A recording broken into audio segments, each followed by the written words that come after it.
Welcome back to My Charmed Life. This is an invitation to come back to your creative body.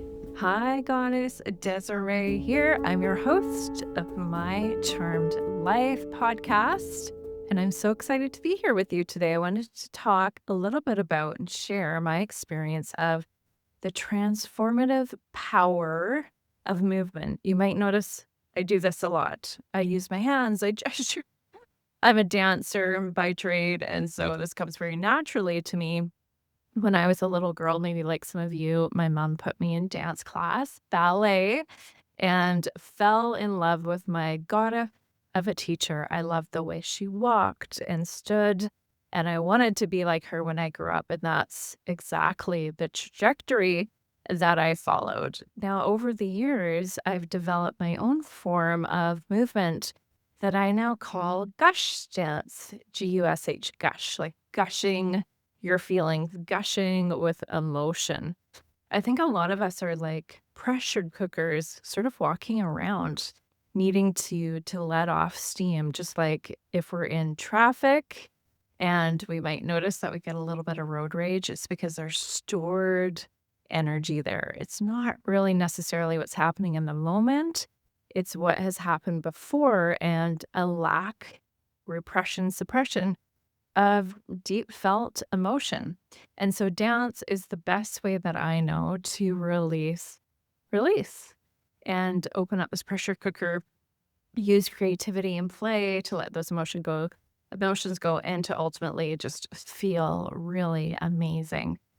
On a scale of 1 to 10 just now, I want you to feel into how expressed am I in my life. You see me moving my arms and making a video and talking. There's a lot of expression going on right now. How expressed are you in your life? And it's just to notice for yourself. Because with expression, using our voice, especially as women, we've been conditioned, perhaps, in many of our households growing up, to not use our voice so much, to take care of other people, to even be, dare I say, obedient. But that was sort of part of the conditioning that came through for women since the 50s, before that, all the way up until the women's lib movement, of course. In the 70s, things started shifting, and we are still working on that. So we've got this programming to work with. We get to take chances on ourselves to practice, and dance is the best way. I'm thinking about, I teach this collaborative creative dance workshop for older adults, and it can apply to really men, women, people of any age, to activate creativity and play. And I was creating a dance with the performers, and there was about 20 older adults age 55 to 80. And we had a practice together. So we would meet every Friday in the dance studio. And we had this beautiful 90-minute practice that would start with sitting in a circle, sharing. Maybe I had an inquiry question that day. I would take them through beautiful practices of gently moving and guiding and opening up their creativity and their artistry so that they could find new ways to move, like new colors on a palette, right? I've been to dance sessions before where it's more like an ecstatic dance style and people can just go off and let go and release and feel amazing. But I've also noticed there isn't always a myriad of movement possibilities, that they have their movement pattern and they stay in them, which means they're staying in just that one emotion. If we learn new moves and we have that vocabulary available to us, we're able to access more of ourselves, more emotion as an artist. And if movement is the language of the soul, now your soul can speak more eloquently. So I had recently been to the old Coachella, we could call it the old person's Coachella. My mom invited me to go, and it was the best decision I made because it was so amazing. It was Bob Dylan, Paul McCartney, and Neil Young, and many more. But with a Neil Young concert, there was this one moment I was sitting there in my little lawn chair with my mom and my aunties way at the back because they didn't want it to be too loud. And we're sitting there just ready, enjoying the show. And he had these amazing sets of landscapes. And there was a person in a beekeeper costume that came out. And then there's these buzzing sounds of of bees. And I'm like, what is this performance? And then he started to sing, and tears came to my eyes because he was singing about Mother Earth and taking better care of Mother Earth. And I felt like I was being sort of rocked. It was like this lullaby that was very profound, poignant, and brought up a lot of emotion in me and really felt, in agreement. We need to take care of our planet. And what can we do? And in that moment, it felt like such a powerful thing for him to do, to be singing and spreading that message to tens of thousands, if not hundreds of thousands of people. And even though there's so many people there, it I felt it deeply in my own heart. And I think we were all connected as an audience in that. So I took that with me and I kind of kept that song in the back of my head. So when the older adults and I were making the dance, and I say we because it's co-creative, the way I like to work is to really invite how does this person move and how does this person move, and have important conversations around the theme. And then I'm like the conductor, and I can support in piecing it together and bringing this aesthetic and balance. And I'm like the architect, right? As the choreographer, architecting, creating. If I'm creating a house, then I'm in charge of everything that's going on. Same thing when you're a choreographer. So we used that piece of music, and the result was so amazing. It was very moving. The dancers were so into it because they trained and practiced with me and they're used to emoting. So the layers of emotion were really there. You don't have to be a superstar and dancer and prima ballerina to emote and to move. We are humans. We do this every day. And when you do it with intention, it gets so juicy and so beautiful. And when you do it with others, it compounds. And so there's this massive sort of energy, co-creative energy. And I just love that. That's one of my favorite things about it. Anyway, so we made this dance that was probably about 5 to 10 minutes long, and this variety show actually invited us to be guests. I don't know how, but somehow they got a whiff of this, heard that we had this dance, we had performed it locally. So we ended up performing it at this theater with all these other acts. And I remember one of the dancers coming to me after and saying, Desiree, that was the best experience of my life.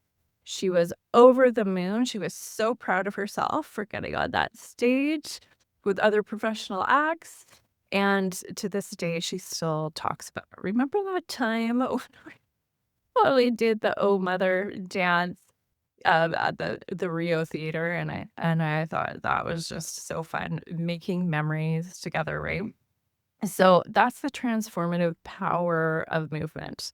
Now, there's a few things that I want to share as well to help you sort of think about this. Think about movement and dance as this way to actually transform and be a kind of a medicine. If we think there's three components, there's the physical, of course, got our amazing body, and all bodies can move. Some might be more limited, but isn't that interesting, right? If you couldn't use your arm for some reason, isn't it interesting just to think, how could I move this one arm? What would happen if I did a whole dance with just one arm? Limitations are brilliant. As artists, we actually love limitations. If you're standing in front of a blank canvas, it's like there's so many options. Now I just have this one option of moving my arm, and I can get very curious and experimental. Now, the second thing is creative empowerment. So we've got the physical, creative empowerment. Now, the way that I love to lead is not everybody put your arm up here. I'm going to come around and sculpt you, and you need to be exactly here and then exactly here on this beat.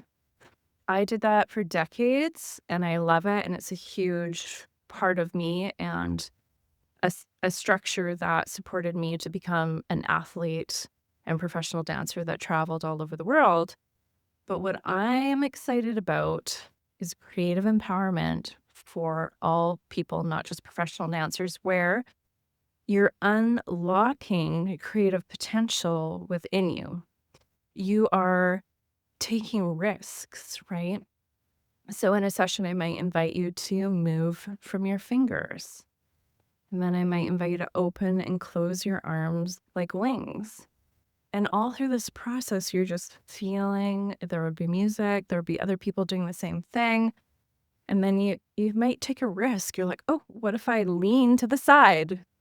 What if I added a turn? You have to be empowered in those choices. No one's telling you when to take a risk, when to maybe even take a pause and listen. You're constantly making choices.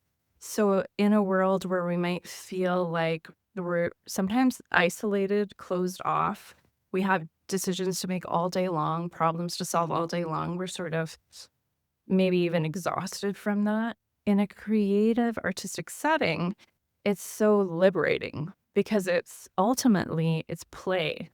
Now, when you start to take those risks and you're feeling creatively empowered, what do you think will happen when you go into your everyday life, when you're at work, or when you're with your partner, when you're solving those problems, which life, by the way, would be boring without problems. Now you get excited.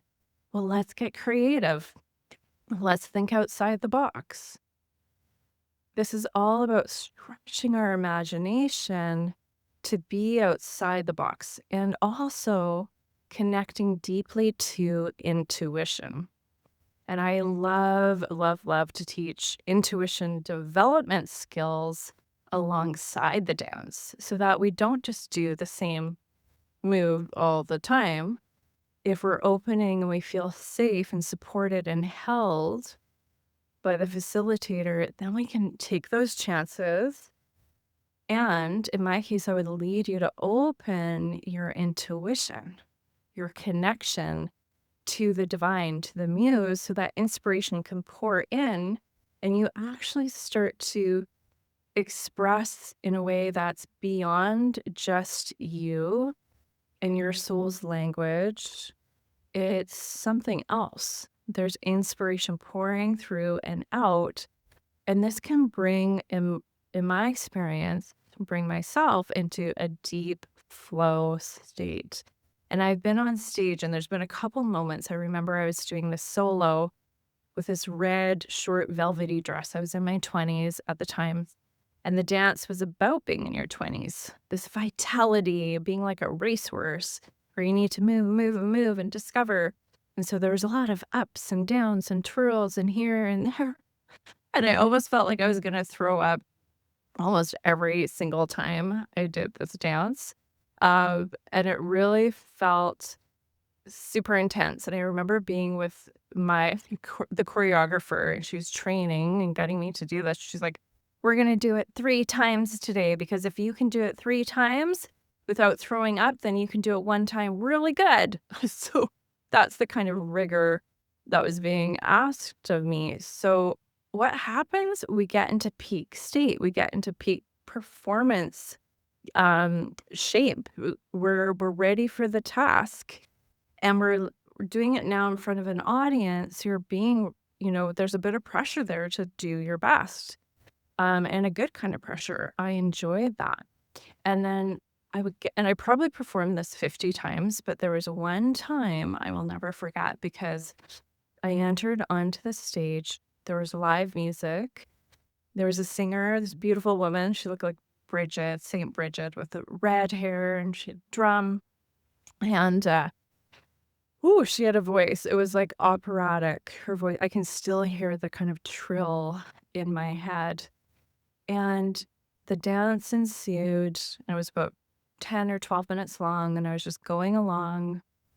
And it's like nothing was happening and everything was happening at the same time. I was completely opened and expanded through my whole being and through all time.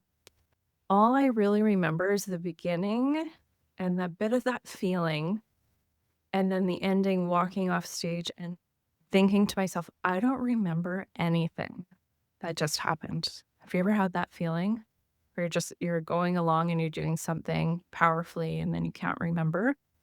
To me, that's the ultimate flow state. Honestly, I've been trying to get back there ever since. So that's why I continue to teach this, in the hopes that there will be this connectivity, intuition, imagination, physicality, creative empowerment. Now, the third thing I really wanted to mention here, alongside physicality and creative empowerment, is ritual. Ritual. What is ritual? We have rituals all day long. It is something that you're repeating, right? If you were brought up in a religion or you're religious, you know about religious rites and rituals. Or if you've ever been part of a ceremony, a wedding, there are all kinds of rituals that happen. And so ritual to me, in this context of gush dance, intuitive movement, is the act of movement as sacred and connecting to a field that is sacred. So when I'm holding space, my intention is that for the highest good of all, that this is serving for what each person and the group, this is a team effort, needs today. And I have to be able to let go, to trust, anchor into my mastery and skill, and just me repeating this over and over, right, as a facilitator. And so there's a ritual that ends up happening. And a class in and of itself, a session, is a ritual, right? If you come to, let's say, one of our charmed sessions, we have a weekly rehearsal every week for women who are stepping into their power, unlocking the physicality, the creative empowerment through ritual and movement and music, of course. So there's a beginning. We step in, we come onto the Zoom call, right? I've been there waiting. I've been preparing. Maybe I've done a smudge. I've got my playlist ready. I love making playlists, one of my superpowers. And now people come in, we're getting ready. We open with a meditation and an inquiry question to set the tone, set a theme, and then we begin. So, for instance, in one of our charm sessions tonight, actually, I'm leading it. So it will already have happened at the time of this.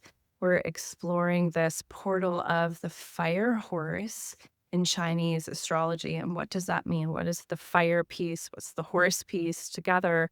And of course, that just lends itself so well to movement already. Now, what would be the power of starting to explore the fire horse archetype or energy through movement? You can probably just imagine, even right now, there's a lot of power in that. Now, it's not like acting, miming it out, like, I'm a fire and I'm a horse. I'm a fire. That would be kind of fun. But it's more like, what if I start to move? What if I imagine, sense into the energy of fire, sparks, heat, flames? How does that want to be expressed through the body? And then, of course, the majesty of a horse who is strong. So maybe there's components like just exploring strength. Now, some of you will be saying, but I can't move and do all those big movements. You could be seated on a chair. You could be lying down. That would be super creative. And I love that. I love the thinking outside the box. So that becomes ritual. And then we go through it. People are moving to beautiful music. And then we have shares after. What did you feel? What did you notice? So that there's a sense of community expression through words as well.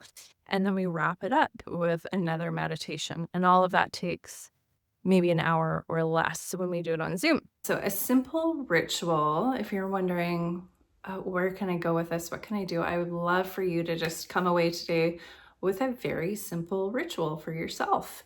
And there's really 3 steps. You're going to have a piece of music. It can be energetic. It can be peaceful. I'll even put a playlist option down below in the show notes for you. And I want you to do, the first step is just breathing. So it's so simple, right? Of course, we're breathing all the time, but to bring awareness with hands to body. I like to bring my hands to my heart. The second step is to start some movement. Maybe it's a sway or a shake. Maybe there's even a yawn with no music. And I want you to be just listening to your own body. What does that mean? It means literally just feeling, scanning, noticing sensation. And so it becomes conscious. Most of our movements are unconscious. Your brain has those neural pathways. It just does the things it does. But now this is conscious movement. Third step, you're just going to hit play on your music and you're going to stay the whole song. So pick a song for a duration that feels right. 2 minutes, 3 minutes, 10 minutes, and stay for the whole song because your mind might try to distract you, right? Our attention spans are getting shorter and shorter. So it's a commitment and it's only 3 or so minutes of your life, right? So should we give it a try together? I have a piece of music standing by. I would love for you to give it a try, or you can watch, of course, but to live an expressed life, I think we really want to kind of take a chance, take a risk. So this might be a risk to stop what you're doing, to feel kind of funny, just dancing around. You could be in the car, you could be at work, just drive carefully. Whatever feels right to you today, there's never any pressure here, but it's an opportunity to experiment.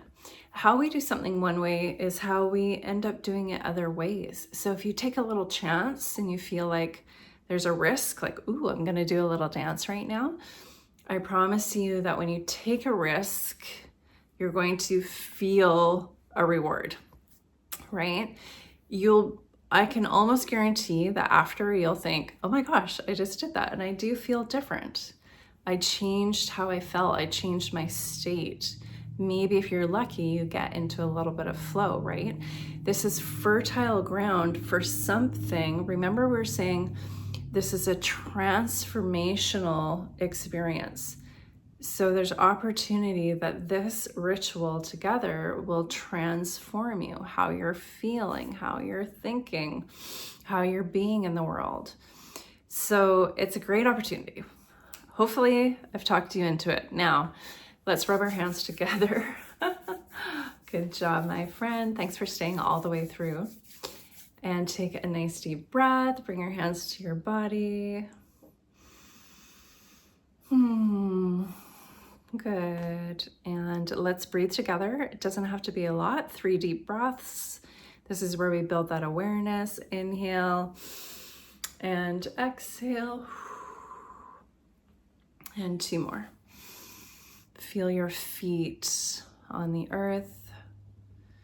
And also feel the top of your head, your crown, reaching for the sky, like there's a fairy above your head and she has a string connected to your head and she's tugging on that string. Amazing. Good. Now find some intuitive movement. Just explore. This is just for you. So you're listening. Maybe there's that yawn there. Maybe it's going to be a head roll. Maybe you feel like you really need to move your knees, your hips. I feel like I've been standing a lot, so I just feel like I need to get some bigger movements. Hi, Flossie. Flossie's joining us today. Didn't even notice. Okay, amazing. Cats love to dance, don't they? But in their own time. Okay, so now hands back to heart. Just take a breath. Good. That sense of play, sense of amusement is really key. We cannot take ourselves too seriously here, especially for just a short, fun YouTube ritual. Okay, so now let's hit play. Maestro. And you're hearing, you're listening, And I'm going to give you a few prompts, or you could choose your own adventure and let the music guide you. Music and your breath. Lead from your fingers and just explore as though your hand is out a car window, just following the air currents. Beautiful. And then let your elbows get involved, and you're moving at your best pace.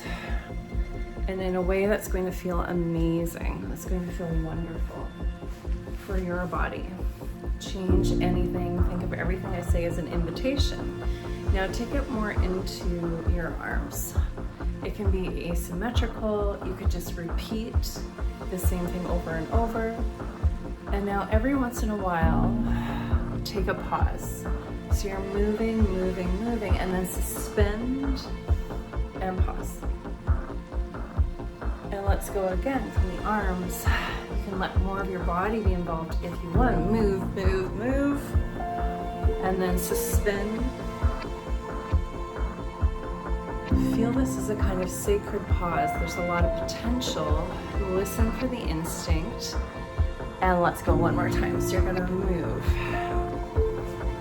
Good. Breathing. Allowing for the experience without judging. So beautiful. Now use your whole body how you would like. I'm going to be quiet for a moment so that you can listen, explore, feel. You're using emotion. You're releasing that pressure cooker. Good.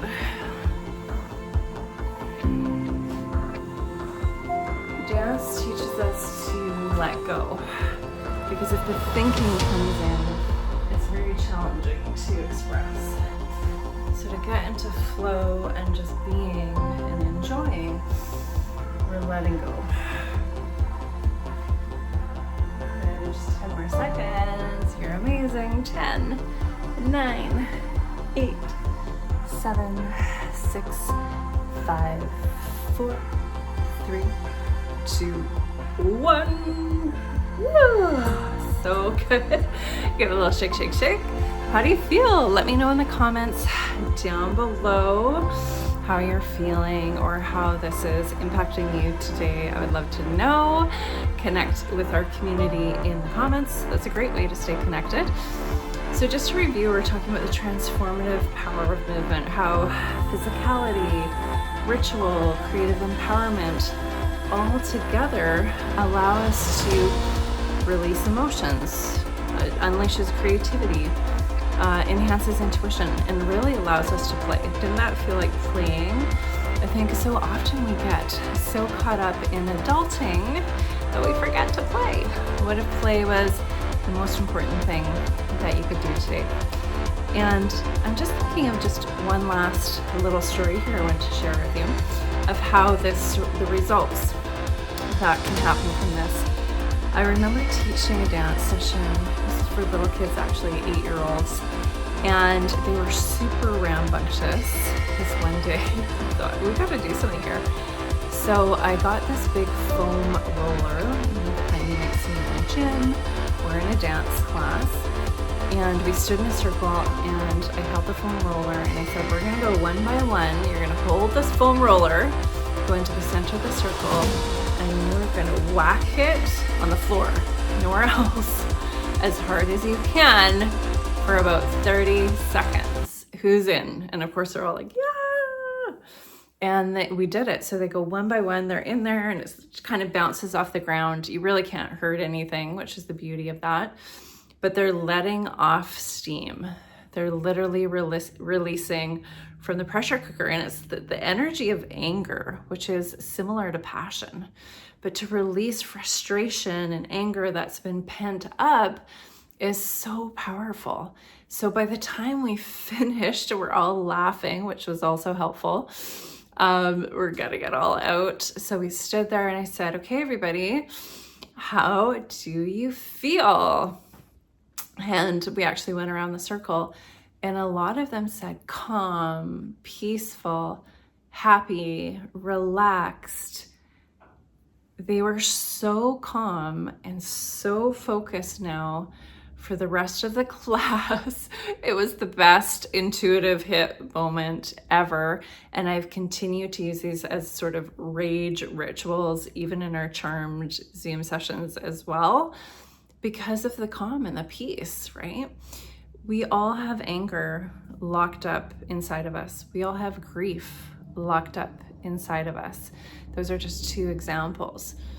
And it's sort of like we become a tinder forest where the match strikes, something sets us off and it all comes out. Wouldn't it be better to have a practice where you're practicing letting it go at your best pace in a fun, playful, creative way with other people?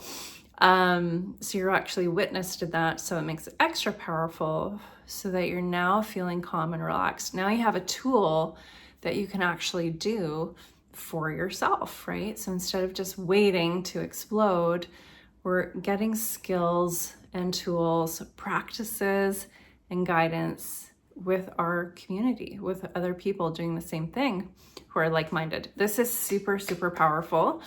And my friends, you're gonna have a chance to come into a session with me. Speaking of this Fire Horse Chinese astrology year of 2026, we're gonna come into an experience together on February 17th. February 17th, that will be a circle. It will be this experience of coming into a field with me as your leader, as your host, to move, to breathe, and experience circle together.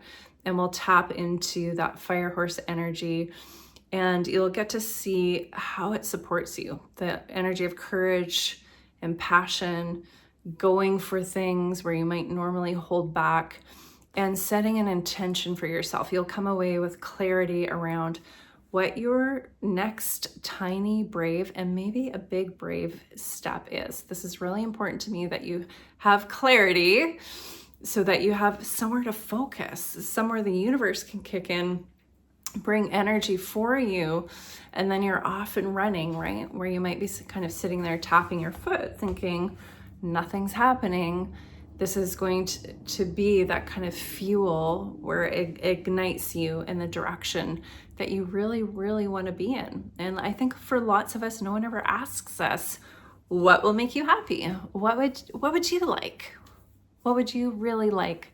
What do you want out of life? And we know that we've got to take life by the horns and create it, right? There's that balance of creating it, be the creatress, the artist of your own life, but also surrender to what the universe, the goddess, really wants for you. And are you resisting what you're really good at? What's actually so easy for you, where you could be at the greatest service for the world, right? Maybe you've settled and you've found yourself in a position where it's not 100% you, it's good enough, but there's something that's juicier, something that's more a creative risk for you out there, and you're starting to explore it. If that's you, you are going to love coming live to the session, or we'll send you the 48-hour replay.